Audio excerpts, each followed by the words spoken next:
The World Bank Country Director in Nigeria, Dr. Matthew Verhit, has urged the federal government to tackle inflation, particularly food inflation, to bridge the gap between policy and people.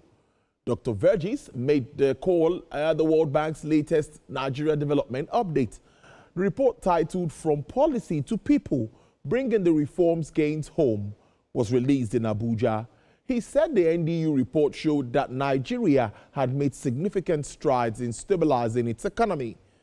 Verhit stressed that growth has picked up, revenues have risen, debt indicators are improving, the foreign exchange market is stabilizing, reserves are rising, and inflation is finally beginning to trend downwards.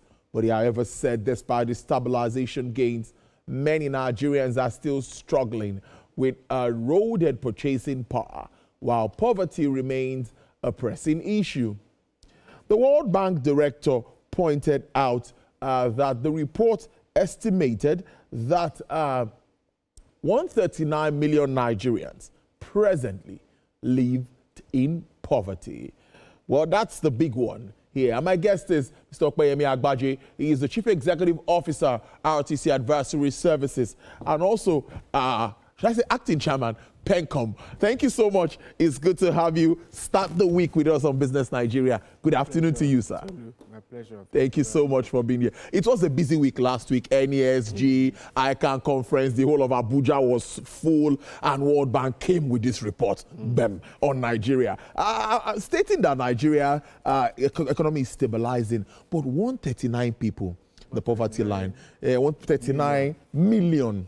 Yes, thank you for the correction, sir. Now live in poverty. The government has come to say, no, this is not in reality with what is really on ground. But I want you, with your understanding of these reforms and the fallout of it, what do you make of this report from the IMF? Well, I can't deny the reality of poverty.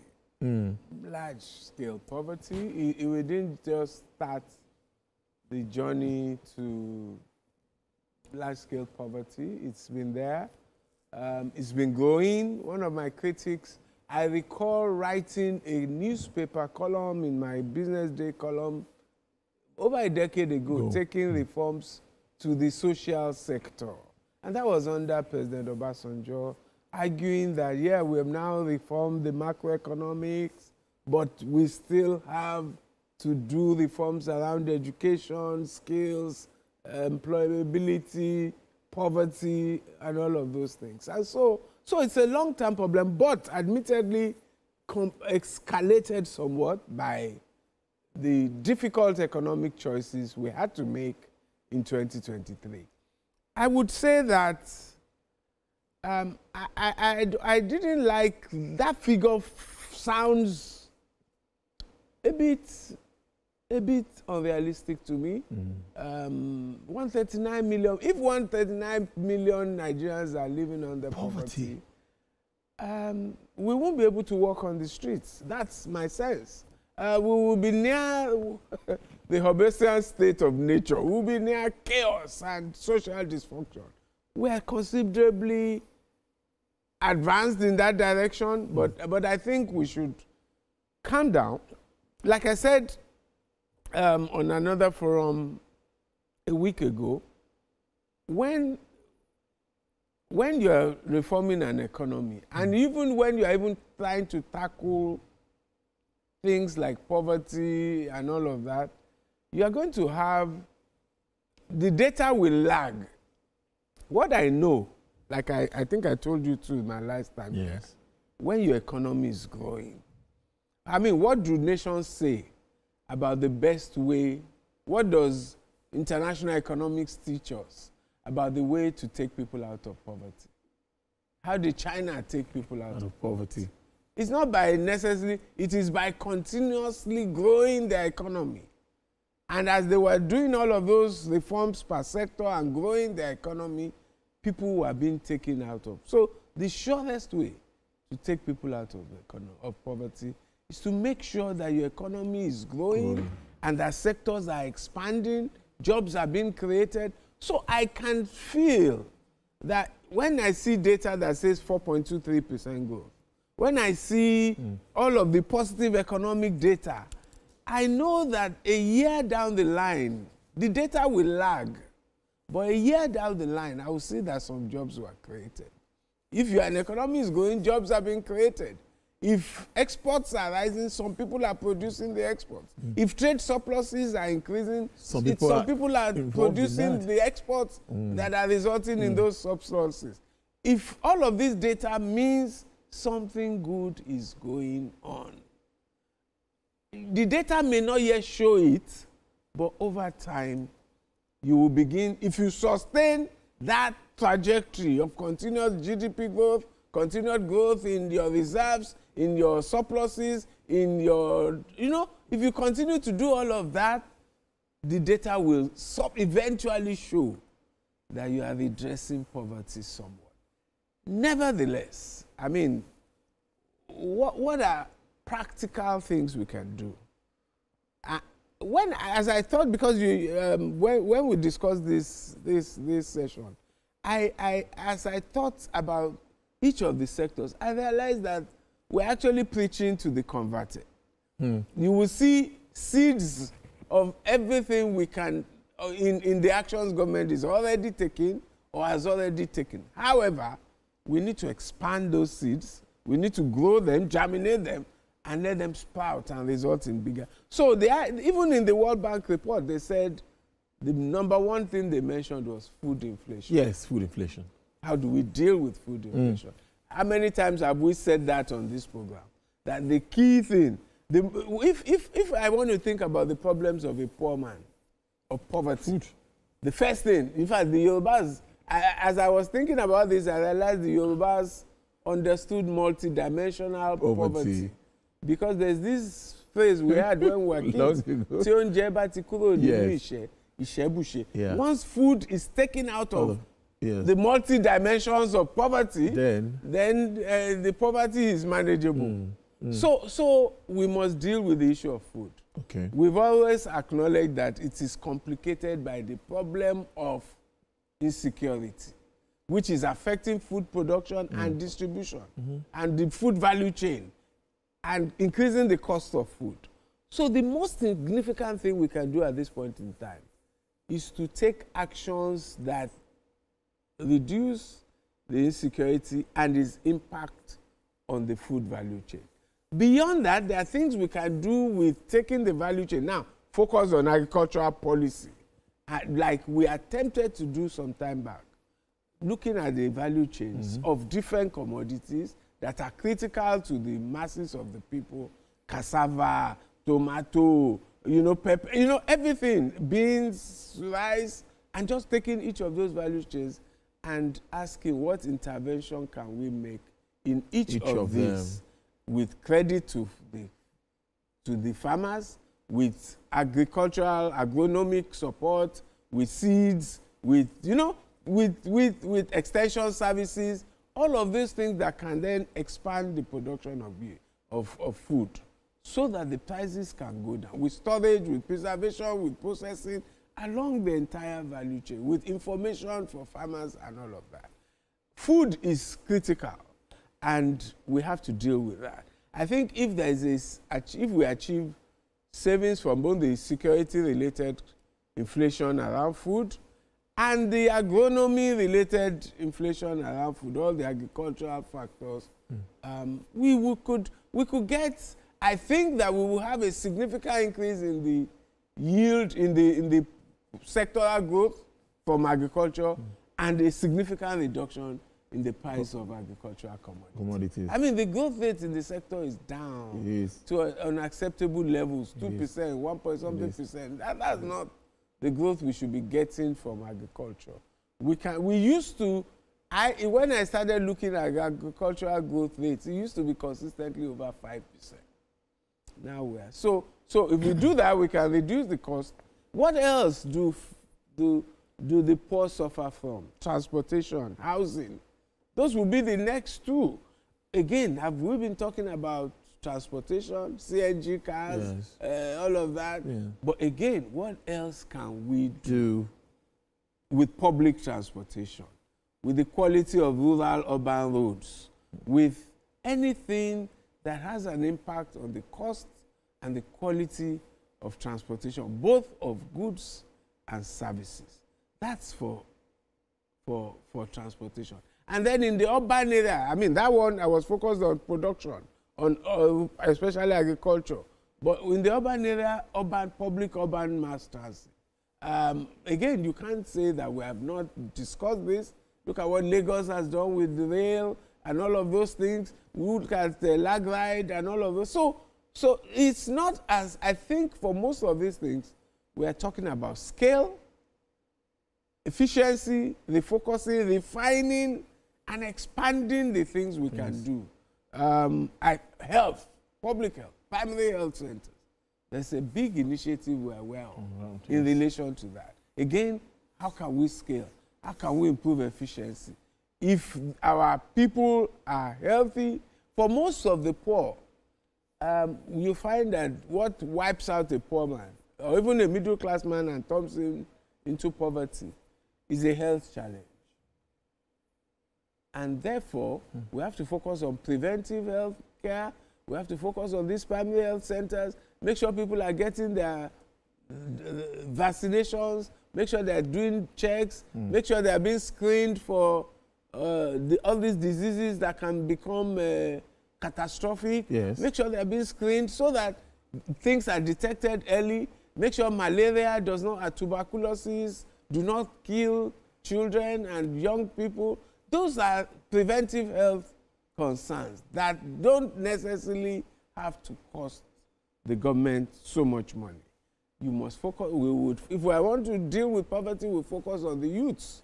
We focus on women who can be agents of the poverty reduction, because we know, I mean, I know from personal experience through an NGO I run, the impact of giving resources to women who tend to be more responsible with their utilization of those resources, and who tend to be focused on their children and the education of their children, the health of their children. So those are infrastructure, power, especially power, which can reduce the cost of SME doing business and all of that. So I don't think anything we would say would be strange to the heirs of government. True. I think all of these things are receiving attention. I have celebrated NEL Fund.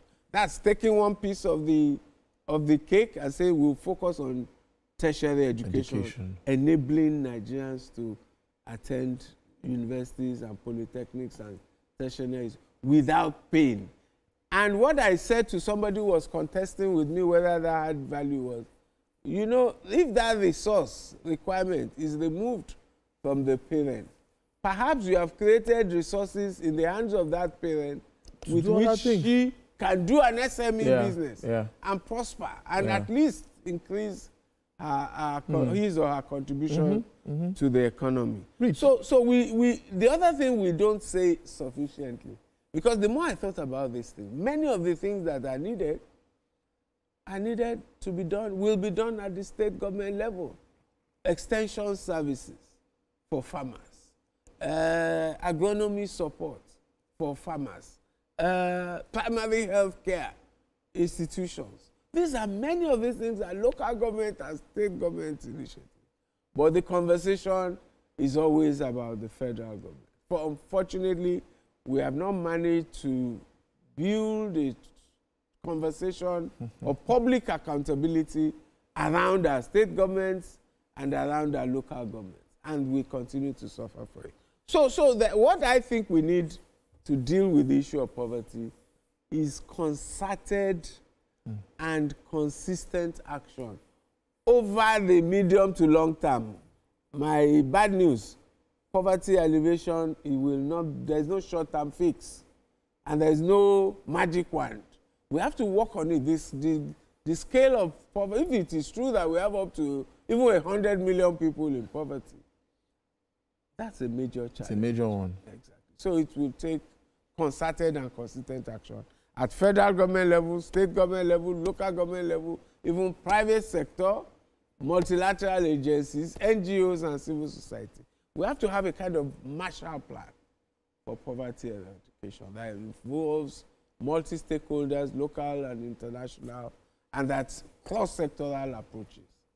before we can make a dent over the medium to long term. You've taken like 2 of my questions already in one. But I want to talk about debt to GDP ratio, which really declined significantly. I think that is something that should be talked about. I think about 39.3% with what we heard from the last speech of the president. What do you also make of this? Yeah, that's mathematics, really. If the GDP has gone up by 34% due to the rebasing and continues to grow because of GDP growth, then the debt to GDP ratio will be moderated. And that's exactly. So one of the biggest positives out of GDP rebasing, which I don't think I highlighted sufficiently when we had the conversation here on GDP rebasing, was the reduction of our debt to GDP ratio.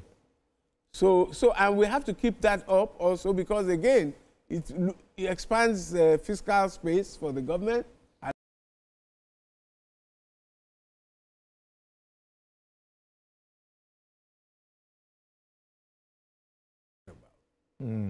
Interesting stuff. Our revenue is also revving up. So even the IMF agreed to all of this in that same report. Yes. No. There is no. I think that I regard the report that you just quoted, the NDU from the World Bank. It was a positive report. Yes, it was. It was just telling you the next next area of focus. And it is correct. So it is true. They first highlighted all of the signs of economic stabilization, which we have discussed here over and over again. FX reserves are rising.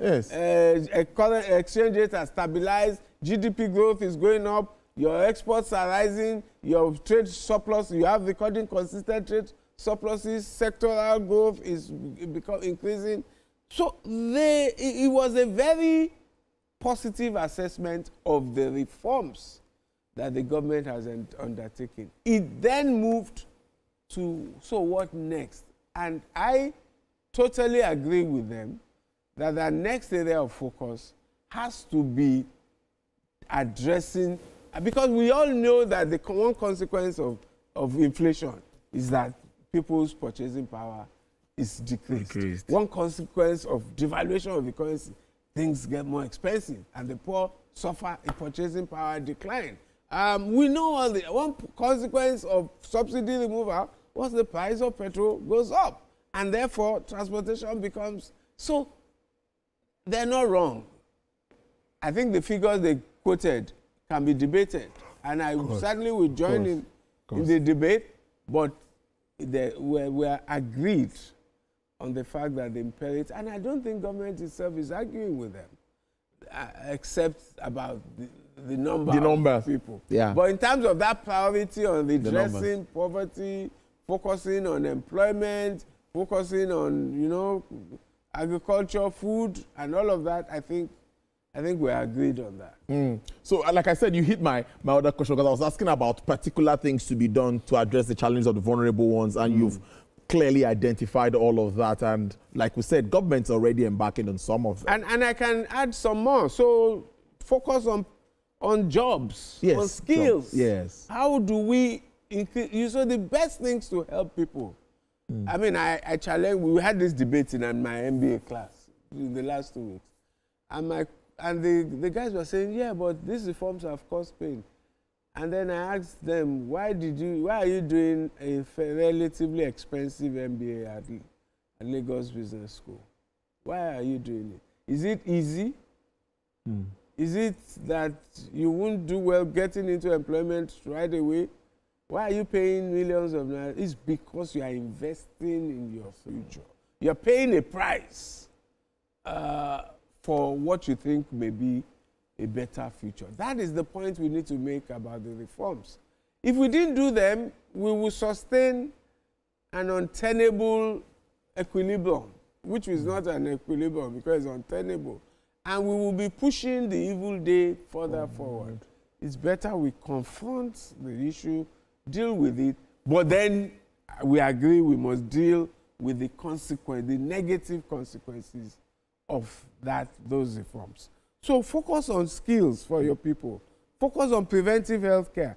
Focus on access to credit for the MSMEs. focus on venture capital so that young entrepreneurs can get capital when they have a brilliant idea. Pension system, what can it do to release funds for agriculture, for housing? For me, that must be a big priority. How do the pension funds get into agriculture, into, most importantly, into infrastructure, into housing, into power, into transportation systems? So that, you see, all of those things is the cost of doing business for everybody. Rich, poor, everybody. If they're in inner city roads, the MSME operator can do better. So those are the things that we can do in terms of anybody who is hoping that government will do one magic policy that will wipe away poverty in 6 months. That's probably not realistic.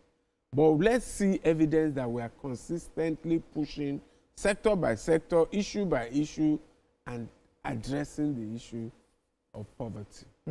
Let's wrap up with the expected implementation of tax laws by January 2026, and that's really been a bit topical. Everyone is looking at what will happen in 2026. So considering where we are, what do you make, and where you sit, what do you make of this implementation? I actually think that the only thing I have suggested we may defer is the 5% or so tax on fuel, on road, on fuel, which in these circumstances may be deferred. But overall, except you have been evading taxes. So the person that has a problem is the person who has been evading his taxes, who has not been paying, and he just wants that to continue. Unfortunately, it doesn't seem that will continue. But otherwise, what these tax reforms do is that they actually ease the burden of taxation on the poor.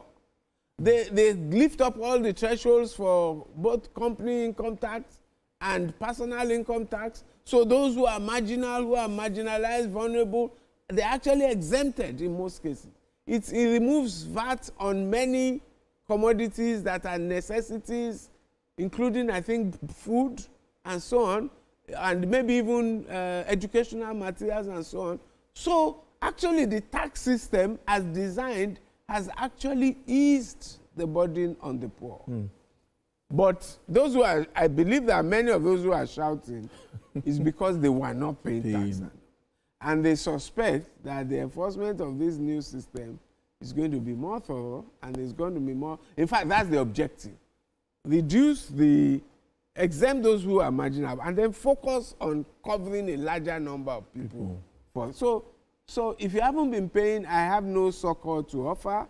I suspect that you should try and comply. But if you have been paying and it's been difficult, I think you will have cause to rejoice, because in many cases, for those who are barely surviving, they've been exempted from many of these taxes. I think that we should not link enforcement or commencement of the revised tax to the political calendar. I don't think we should think of taxation in terms of politics. I actually think, like a gentleman I was on a panel with in the last 2 weeks commented, I actually think taxation, and the evidence suggests that 2 things strengthen democracies, at least 2 things, maybe there are more. 1, you pay taxes. You vote. When you pay taxes, you are likely to vote. You are likely to write letters to your member of parliament. You are likely to write letters to your government. You are likely to be interested more in governance and the political system. That's 1, if you pay your taxes. The second one is if you own a home. Because once you own a home, you become stuck.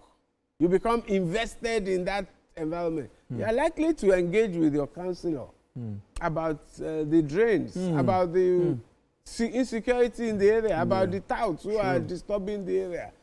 So home ownership, I have a strong desire to use for policy to use social home ownership as well as the commercial home ownership, but look for, so create mortgage systems, create systems of social home ownership for the very vulnerable, for the very poor. They will never be able, so they need subsidized home ownership one way or the other. Anywhere in the world that happens to the poor who get social housing, and then facilitate processes by which even for, as long as it's for home ownership, it's not for commercial developments or luxury housing, it's for functional home ownership for middle class and poor people. I think that we can look for ways to aid that process, make it possible for the average person to own a home. So, Opeyemi Agbaje, thank you so much for being on the show. We could even wrap the whole 1 hour because this conversation is so interesting. I must thank you so much, CEO RTC Advisory Services Limited and Acting Chairman of PenCom. Thank you so much for starting the week with us as always. Thank you very much. We appreciate you. My pleasure.